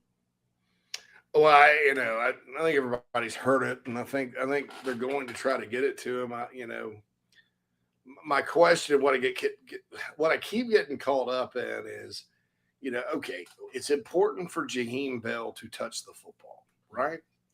But is he really your best running back? I mean, if Beal Smith's not 100%, don't play him. You know, if Lloyd's not healthy, you can't play him. You got to, you know, if he's out, he's out. And we've talked about Juju. So, you know, I kind of think Dante Miller's a pretty good player. I kind of think Rashad Amos is a pretty good player at running back. Maybe I'm wrong, but is this Jaheim Bell thing like the next big idea? You know, and sometimes the big ideas like playing Joyner at quarterback last year at the bowl game work. Most of the time they haven't. So, you know, that's my question. Is Jaheim going to be your best chance to line up and run the football Saturday night? And if so, that's fine. You know, because you kind of need a running back. It still doesn't, you know, I still can't get over like why he's not more involved in the passing game. You know, I know that, you know, again, this offense is complex. I know he's sometimes had problems getting lined up right and stuff like that, but you know, that's on the coach. You know, you have to still adjust what you're doing, especially when you don't have a system that's done much. You know, there's nothing since in 21 games that I think says this is a great system if it's just executed properly, because they fundamentally have problems executing every single game. You know, and no execution's perfect, but you know that it's a dumpster, you know, dumpster fire to me is kind of what we've seen on offense, for the majority of the past 21 games. So I think that, I'm with you. I think they're going to force feed Jaheim. I think that, they'll get him the ball this time. We'll see what he can do. My question is that if you just decide, well, this is how he's going to get his touches, we're going to hand it to him 15 times. Is that better than using one of your backs? I mean, is that, and that's a question that I think, probably will have to be answered during game time, in my opinion. Now, JC, along with Marcus Satterfield, of course, Spencer Rattler catching the heat this week. And I mean, you look at his numbers: 5 TDs, 9 interceptions now, has the fumble in that ball game. Made some plays where I think you look at and you say, that's the guy we wanted to come in, but been a rough season. I mean, there's no other way to put it. At what point do you think South Carolina does and should consider benching him? Do you think they shouldn't? I mean, I'm not leading the bench Rattler charge, because I don't really feel like there's an answer, on the bench waiting in the wings that is like the savior at that position. But, I look at it this way, JC, if for the 4th straight game you reach halftime and you're at 100 yards of offense and it's just you're just sputtering yet again, I don't know that I'll be calling for the change, but it wouldn't shock me, right? Like you mentioned, you just can't keep doing the same thing over and over and over again. Where do you stand on that in regards to the quarterback conversation around Spencer Rattler? Man, I think it's been completely a bad deal for him this year, man. He's swimming mentally. He's restricted. It's just you just kind of want him to go out there and play ball, right? And it's very hard as an athlete to do that when you're thinking too much, and that's exactly what's going on.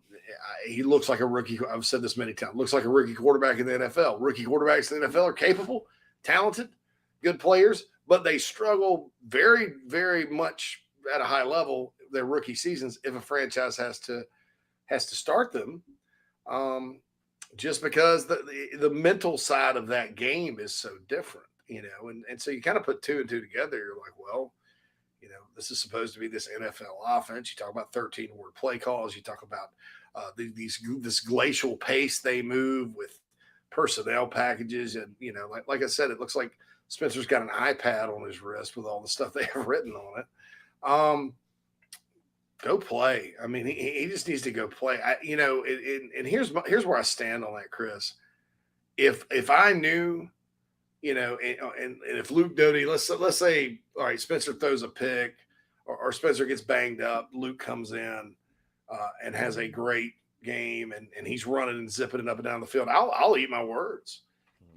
I'll need to see what happens in the following week, because it seems around here sometimes that, some player will have a big game and do something great, and instead of sticking with what works, everything gets reinvented the following week and they struggle again. But, I'll eat my words on it. But I know Spencer's missed some balls. I know Spencer's missed some guys, but that happens when you're thinking too much. The narrative at Oklahoma was that he can't read a defense, but he still was completing 70% of his passes when he got benched. I'm not saying he played perfect. I think what got him is maybe their offensive line was missing some people. It was not the pandemic year, so teams' defense came back in 2021 a little bit. So maybe they were able to disguise their coverages more. You had a lot of players missing week in and week out in 2020, so maybe those defenses were more complete. That was fine. I still think Oklahoma could have won, without him. I also think Caleb Williams' ability to run the football was a big part of that decision Lincoln Riley made. So you see what his you had to evaluate him, right? So you see what his strengths and weaknesses are, and I understand the challenge of turning him into NFL ready, and it's going to make you look really good and all that. But priority number one needs to be scoring points, going up and down the field, winning football games, and that's. It bothers me, Chris, when there's such a focus on these ancillary parts of college football, by coaches. I think that, the previous staff I think they got worried because they weren't recruiting that, at the highest level. And so they'd go try to sell guys on getting them ready for the league. And Travaris Robinson was really good at that. But, you saw what happened to the defense by the time all was said and done. And that's the same thing, complete mass confusion on the back end. And I thought that was a big, important thing, for Beamer when he took over is, go get a college coordinator on defense. And he did. Clayton White runs essentially some of the same stuff Muschamp did. It's just taught at a lot simpler, and you saw that last year with guys like Jalen Foster playing free, like they've been released from something, Cam Smith, those guys, the secondary. And so it's just it baffles me that we're sitting here talking about the offense in that exact same way. I think we know the defense had some talent. And that I believe this offense does have talent too. It's just not playing up to its potential because it's just the wrong plan for the wrong group of guys. JC, switching to the defensive side of the ball, because I know we could just talk offense all day, obviously, with the issues at hand. But you look at Vanderbilt led by quarterback A.J. Swan, which is so interesting. You look at Spencer Rattler's numbers. Then you look at A.J. Swan, the youngster, 8 touchdowns, 1 interceptions, played really good football for them. In the backfield, they got Ray Davis, which he's one of my key matchups in the Gamecock stopping. And on the outside, I know I talked with you about Will Sherbert, Jaden McGowan, the South Carolina kid. Just talk about the challenge that Vandy presents for the South Carolina defense. And, again, all eyes have been on this offense this week, and deservedly so. But, there were some things against Mizzou that maybe you look at and you have a little bit of concern. But like you mentioned, I think Clayton White and company were able to make those adjustments. And I said it over the summer. I don't think this is an elite defense like you mentioned, but it's a defense that's going to keep you in every ball game, no doubt. But what do you look at from the Vanderbilt offense and the challenges they present tomorrow night? Now, they do have a really good plan. I think, one of the things Derek Mason could never figure out, and it's what made him sort of one of the worst hires I think anybody's made. In the league, he comes in, and Vanderbilt had just won 9. I think they returned 17 starters off James Franklin's team. James ran a nice, collegiate spread, similar to what you see up at Penn State from time to time out of him. It's not a legendary offense or anything, but it was good enough, and they moved the football. Well, Derek Mason comes in, it's 22 personnel and things like that, like they were doing at Stanford, and he proceeds to go winless in the SEC. Which was hilarious to me because I picked him to go winless in 2014, and all 3 Vandy fans in Nashville got mad at me, but told me I was an idiot, right? That for years Vandy has been, with the exception of like Jay Cutler and Earl Bennett and that kind of time period, they've been a team that if they can get you in like a 24-20 game, they're happy. Good defense, stellar defense, bunch of tough kids.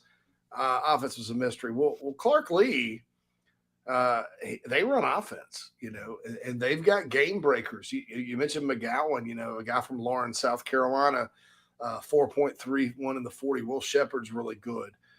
Their running back's good. The running back that quit the team was actually really good too. So they used to have 2. Now they've just got 1. They're pretty decent up front. A.J. Swan's touchdown to interception ratio is outstanding. Missouri's pressure did get to him, though. He was 13 for 30 in that game. And then we all saw last year, I think everyone was expecting Seals to start for Vanderbilt, and Mike Wright started, and you saw what happened. There was a lot of adjustment that had to be made, and Wright got free. So that presents another challenge, too, is having to prepare for both quarterbacks. I think Vanderbilt is not quite at the level where, Chris, they're going to be able to go put a bunch of points on the board against a Georgia or Bama and a defense like Missouri. Missouri's probably top 4 or 5, 3, maybe even in the league defensively. But, you look at Ole Miss, they scored on them. They scored on Wake Forest. They put 63 on Hawaii at the beginning of the year. They're a more capable Vanderbilt offense than maybe some people think. So I think it's not only going to be important for South Carolina's offense to get their act together and put points on the board. The Gamecock defense, I think, will be challenged by these guys. And I think what you got to do is take your advantage on the line of scrimmage, get back there, affect the passer, and don't let them hit you on the perimeter, because they're similar to Missouri from the standpoint of that's what they want to do. They want to get it out to McGowan or Sherbert and let him run by you for a big play. So, the Gamecocks have to tackle on the perimeter, have to contain that type of thing. And, that didn't happen so well last week. But given what happened last week, you probably would think this defensive group would respond in a big way. And winning the turnover battle, JC, I think it's so interesting. South Carolina, of course, 5-3. They're 5-0 when they force a turnover, and then 0-3 when they don't. So that seems like a pretty simple recipe for success. Get the football off of Andy. You should have a fun night. JC, I've gone on record 26-13. My prediction in this game, I do expect the Gamecocks offensively to force feed Jaheim Bell, which I think will frustrate Carolina fans because I think he has a big game, and we're all left scratching our heads wondering, well, why didn't you do this all year? And I think the defense will be solid again. I don't really trust what Vandy has offensively. I think you bounce back. I think the overall tenacity of the football team returns much closer to what we saw against Texas A&M, Kentucky. But I got to be honest, JC, I sit here right now. I've locked in my prediction. I feel good about it, but I am nervous going in this game. This is a scary football game for South Carolina. Thankfully, Vanderbilt's not exactly an intimidating SEC road environment, but you're still on the road in the SEC at night. I think you're a little wounded right now, and the question will be, can Vanderbilt take advantage, right? They've got this long SEC losing streak. I think they've lost 25 straight SEC games. They've lost 13 straight games of the Gamecocks. And it's like, at some point, right, they're due. I mean, I know they're due, but at some point, those streaks are going to be snapped. Your feelings on this game, your prediction, does Carolina make it 14 in a row, or does Vanderbilt shock Carolina and we're all left picking up the pieces after a tough night in Nashville? Your overall feeling on this game tomorrow night? I can't rule out a tough loss. I mean, because you think about kind of during the 4-game win streak for Carolina, what was kind of the common denominator? It was Marshawn Lloyd. And if he's out, it's going to take something to replace him that's not happened this whole year, which is somebody else having a big game running the ball. And so it's scary for that reason, because you can just kind of see a scenario where everything gets bogged down and, you can't make plays. Now, what kind of gives me hope in this, though, is you look at Vandy's pass defense. They're not very good back there. Ole Miss was down to them, and they just started chunking it all. I mean, they blew the doors off of them, right? I don't know how, great Brady Cook was against them in Columbia, Missouri in the second half. They got up 17. Missouri's up 17. Nothing on Vandy, 17-14. But, I look at it, a lot of teams have put up yards and points against the Vandy defense, particularly their secondary. So if there's going to be a game rattler and the passing game gets going, this is probably it, and so for that reason, I think Vandy will have some big plays they bust and get some points on the board. I think the Gamecocks, though, will have more. Probably will get a turnover. It'll lead to a short field or whatever. 31-21 Gamecocks. I'm taking the over.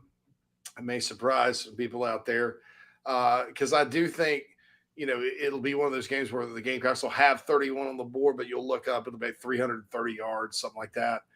Just because I think Carolina's special teams and defense will come back alive and make a difference. And I think this may be the week. I mean, how long has Rattler been stuck on 5 touchdown passes? I mean, it's been since when, So I think he'll get to 6 at least this weekend up in Nashville. And I'll say this, JC, in closing, that I like your prediction. I agree. And again, I got the Gamecocks winning, but it's one of those that we're I just speak for myself, I guess. Like I'm picking South Carolina to win because I know we've got the talent. I know we're more talented. I've seen us play well, when all three or when 2 of the 3 phases are working. But it's almost like, too, like, of course I'm not going to pick Vandy. You know what I mean? Like, I'm just not going to do it. You know what I mean? So there's a pit in my stomach that is like, if this offense has to go win the ball game, mano-a-mano, I'm terrified. Like, I'll just be totally honest. I'm terrified. And like you mentioned, with no Marshawn Lloyd, it can happen, but it'll have to be via things that basically have not happened all year, which could happen, but that's the scary part. And I'll say this, Clark Lee is not going to sit back in a prevent defense this year and let the Gamecocks chuck it down. I mean, you talk about coaching errors and blunders. I mean, Chris, that game last year, South Carolina, there's about 3 different times that if something had an inch here, an inch there, they would have lost. Right. So early in the game, Vandy's walking in for a touchdown. Zach Pickens comes out of nowhere, stuffs the back. They're down up 17-14, about to score a touchdown. Pickens again in the defensive line. They get a big stop, hold them to the field goal. And then thankful for Clark Lee and Zeb Noland and, everybody that was involved with that last drive. That was big because they went down and avoided a terribly embarrassing loss, And this Vandy team this year, there's nothing about Vanderbilt. They're not going to be intimidated by the Gamecocks coming in because they probably felt like they let it get away last year. And so last year's Vandy team was atrocious compared to this group. So they're improved. I think Carolina has too, athletically and in the other 2 phases. So hopefully it doesn't come down to the Gamecocks being down 6 and having to go 75 yards because that I tell you, the chances of that happening 2 years in a row, slim to none. Yeah, maybe if it does, we'll see if Zeb can throw the pads and the helmet back on. I don't know. maybe we'll have to call for him. JC Sherbert inside the Gamecocks of the Big Spur. JC, always a pleasure, my man. I appreciate you taking the time and looking forward to kickoff tomorrow night. Hey, great to be with you guys, Chris, and we'll talk to you next week, Bo. Yes, sir. We'll do it again next week. Appreciate it. JC Sherbert, appreciate him. And, guys, we've hit 2 o'clock. Thank y'all so much for the continued love and support this week. I see y'all are all getting along great in the comments. We're going to get out of here. Again, thank y'all so much. Tune in the podcast that dropped this morning. And come on out to Carolina Ale House off Woodruff Road in Greenville. Cannot wait to see y'all out there. Guys, I'll leave you with this. Go Cox, beat Vandy, and we will talk to you all